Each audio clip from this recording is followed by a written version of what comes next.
Sonic Mania, one of the greatest games of all time. Not because it innovates, but because it takes a step back and goes into what made Sonic fun and interesting to begin with, and amplifies it to 150%. But I'm getting ahead of myself. Let's go back to the year of our Lord 2016, where the 25th anniversary of Sonic was being held, and everybody was expecting the trailer for the next 3D Sonic game to be played. The lights were dimmed, the crowd had a bated breath, and what was played was something peculiar. You see, the trailer started out with clips from all Sonic games, going up to the Adventure 2 era, and then reversing all the clips back to the classic era. Then boom, Sonic Mania. I remember being in damn near tears the first time I was seeing this. Like, there was no other game that I was more excited for in 2017 than Sonic Mania, which isn't anything to be scoffed at. 2017, in my humble opinion, is one of the greatest years for gaming. With games like Hollow Knight, Cuphead, Mario Odyssey, Injustice 2, and even Legend of Zelda Breath of the Wild releasing that year. But I couldn't be more excited for the game that I had been waiting for ever since I played Sonic 1 on my Xbox 360. Despite the hype I had for this game, I was still poor, considering I was a child. But a year or two later, it was on the Xbox store for about $3, and I knew I had to get it. And oh boy, did I enjoy every second of it. When you first boot up the game, you're greeted to a loud and energetic title screen that even here has some really obscure Easter eggs and references. Like the removed press start text from Sonic 1, with some absolutely boppin' music. Most of the music in this game was done by the artist T-Lopes, who's done Sonic remixes before on his YouTube channel, and is a pretty big part of the Sonic community. The one thing about T-Lopes is the fact that he can't make a song that's bad. Every track in this game is perfect, and I listen to the Sonic Mania soundtrack almost daily. I've even put the Sonic Mania soundtrack in most of my videos, so some of these tracks might sound familiar. The tracks that T-Lopes didn't make were made by Hyper Potions, who did tracks like Friends, Time Trials, and Time Trials Plus. All absolutely great songs, and one of my all-time favorite artists. Now, as much as I would like to gush about the music, let's get back into the game, shall we? Sonic Mania starts off a lot like Sonic 3 and Knuckles, with Sonic flying to Angel Island and jumping off onto the surface. But this time, instead of being pimp-slapped by Knuckles, he discovers an excavation site of the Phantom Ruby, which teleports Sonic to Green Hill Zone. Again. But this time, unlike some Sonic games, this game knows how to really amplify the zone in ways that make the level more interesting. Like the addition of the elemental shield interactions, zip lines, and of course, hidden secrets that can be found anywhere. And the final boss of this level is the Death Egg robot from Sonic 2, which is pretty cute, all things considered. This is when we're introduced to our secondary antagonists for this game, the Hard-Boiled Heavies, who I'll get into individually later. All you need to know is they're pretty cool. Second zone is Chemical Plant Zone. The music slaps, the level slaps, the gimmicks slap, what else is there to really say? It's just a really good zone. Not the best, but definitely not the worst. They still have the infamous underwater platforming from the original, which sucked, but other than that, it's a pretty good level. Also, the boss fight is a reference to a rather obscure Dr. Robotnik's Mean Bean Machine game. Just to give you an idea of the level of genius we're working with here. Studiopolis Zone, baby! Woo! My favorite zone in this game. It's packed full of references, it's super big with a lot of gimmicks. It's just so good. Like, I can't really explain it. It's just a feeling that you get while you play this level that you can't find anywhere else. Both boss fights are fantastic, with Heavy Gunner being one of, by far, the coolest hard-boiled heavy, with such a cool boss fight. Next up is Flying Battery Zone, one of the most hated levels in the game. Personally, I don't hate this zone. I just think they could have picked a better zone to bring back. Flying Battery actually has some pretty neat gimmicks and is a pretty cool boss fight at the end. So B+ from me on this one. Pretty cool. Next up is Press Garden Zone, and it is beautiful. It's so peaceful, and after the crazy colors of Studiopolis and the intense and confusing Flying Battery Zone, with smooth colors and calm music, which shouldn't fit in a Sonic game, but T-Lopes freaking did it. I also think the idea of Eggman having a propaganda campaign against Sonic is pretty funny. Pretty good boss fight too, with the heavy Shinobi fight being a reference-filled blast, using Astrons as ninja stars, and all of his moves use a sound from Shinobi, another game that was released on the Sega Genesis. First Sonic CD rep. I was scared it was going to be like the actual Sonic CD, but thankfully I was wrong, and Stardust Speedway is an absolute blast, and is one of, if not the, best zone in Sonic Mania. The first act is set up like the past version, and the second act is set up like the good future version. Like, they paid really good attention to this zone in particular. We all know how much Christian Whitehead loves his Sonic CD. This zone also has my favorite Sonic boss fight of all time, as you get a full 3-stage boss fight with Metal Sonic, where at the end he uses the Phantom Ruby to turn into Kaiju Metal Sonic. Really good zone, 10 out of 10, would recommend. And not to mention that sexy ass music.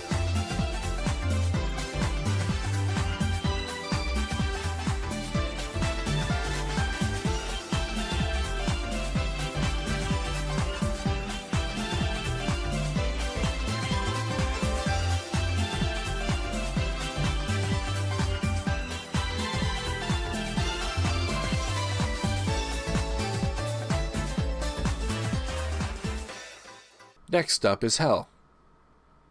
This is Hell. Well, not really. It's just a water level, so it's gotta be bad. It's just a tradition. But as far as water levels go, I'm happy they brought back in Hydrocity Zone, as it's probably the best out of all of them. The mini-boss is kinda cool, but the actual boss fight is just a game of don't drown. 10 out of 10, not really, but whatever, moving on. Here we go. Perfection. Mirage Saloon Zone is a masterpiece. The music, hot. The design, hot. The references, hot. Everything is so hot in this game, and it gives me a stupid looking smile on my face whenever I play the level. The boss fights are both really good. Well, in this zone, there's actually 3 bosses, as the first act is completely different for Knuckles. Actually, a lot of things in this game are changed for Knuckles' route, but this is the first big game change for Knuckles.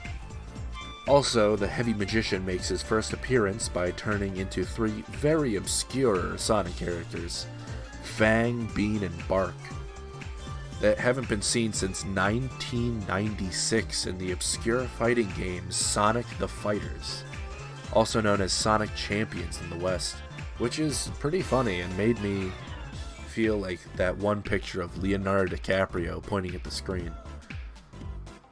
Wait, what was I talking about? Oh, that's right, Sonic Mania. After Mirage Saloon Zone, we're transported to the actual worst zone in Sonic Mania, Oil Ocean Zone. What can I say? It's just really boring, besides the odd fire shield interaction here and there. But the gimmicks are just so bad. There's these submarines that take you to a different part of the level, working as their own little mini level, which would be cool if these mini levels were actually challenging. There's also a gimmick in the second act where your visibility starts to get clouded by smoke, and you have to press these levers around the map to actually be able to see, which, you know, is a kind of a big thing in a Sonic game. Also, the ending fight is absolutely impossible as Knuckles. which is why I've never made a second Knuckles run. Next up is Lava Reef Zone, which is a pretty chill level, with the zone being rather slow and not really too hard. The entire zone is super atmospheric and trippy, with the second act in particular. This is the only one zone to have 2 hard-boiled heavy boss battles, but that all depends on what character you are.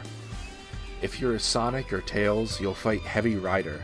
In all honesty, my least favorite of the hard-boiled heavies, but a pretty cool nonetheless. I mean, he rides a cracked out Motobug. How cool is that? But if you're playing as Knuckles, you get to fight Heavy King, who tries to steal the Master Emerald to harness the power, which leads to a pretty cool boss fight. And a funny scene where Knuckles remembers being shocked from Sonic 3 and Knuckles, which leads him to a better course of action. Lava Reef Zone is kind of like the calm before the storm, which is Metallic Madness, another Sonic CD zone that they managed to make actually good. The music in particular is really good, and one of my favorite remix songs. Oh my god, I'm voice tracking so hard. More water. Glug, glug. The music in particular is really good, and is probably my favorite remix song in this game. It's just so hype. I mean, listen to this.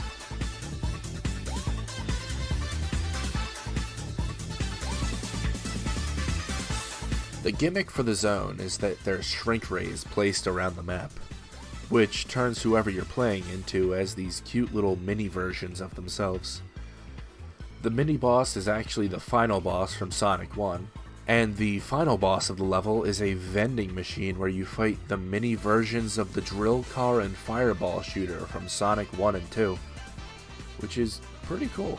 And now for the final zone, Titanic Monarch. This is one of the most in-depth Sonic zones I've ever seen, and it tells an entire story while you go through it. So let's just follow along with this.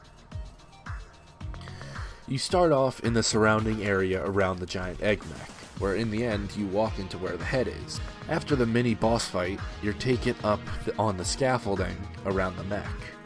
The second act takes place in the egg mech, and the layout of this act in particular is different from any other Sonic level.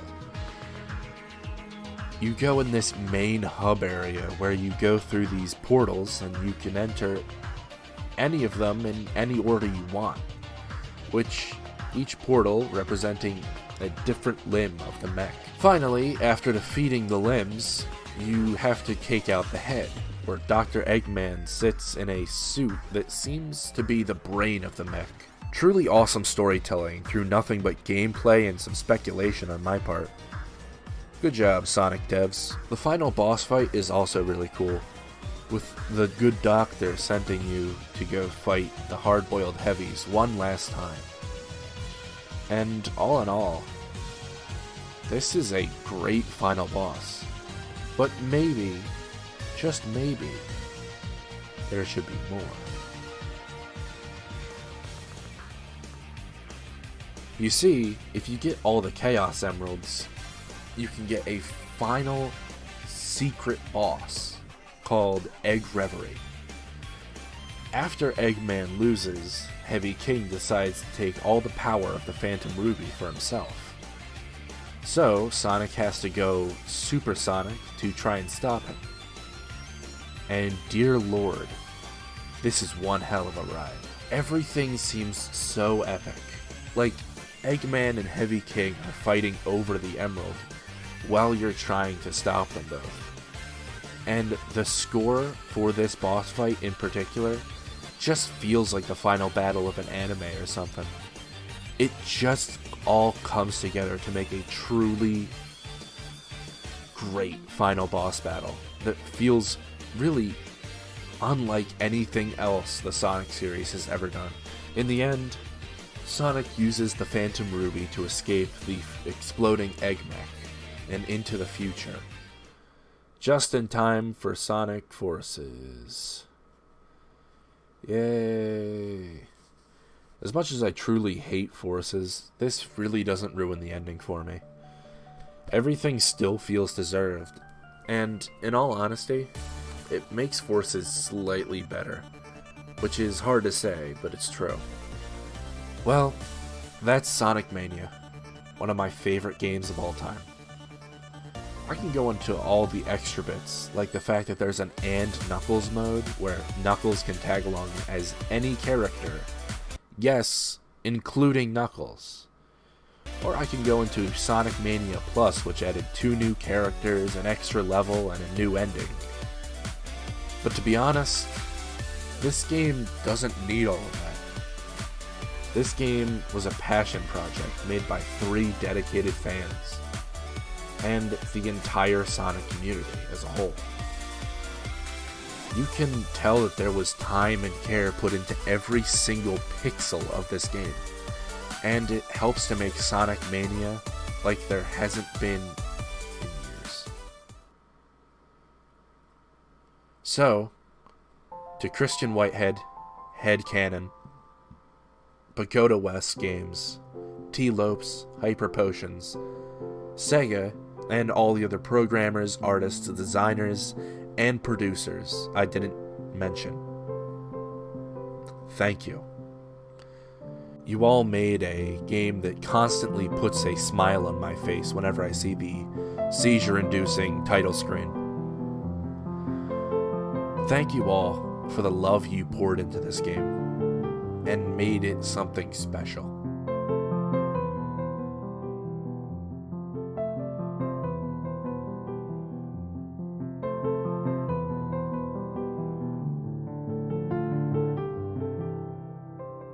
Hey, if you enjoyed the video, I would highly suggest giving this video a like, and for more videos like this, definitely would consider subscribing. You know, it's just something you can do.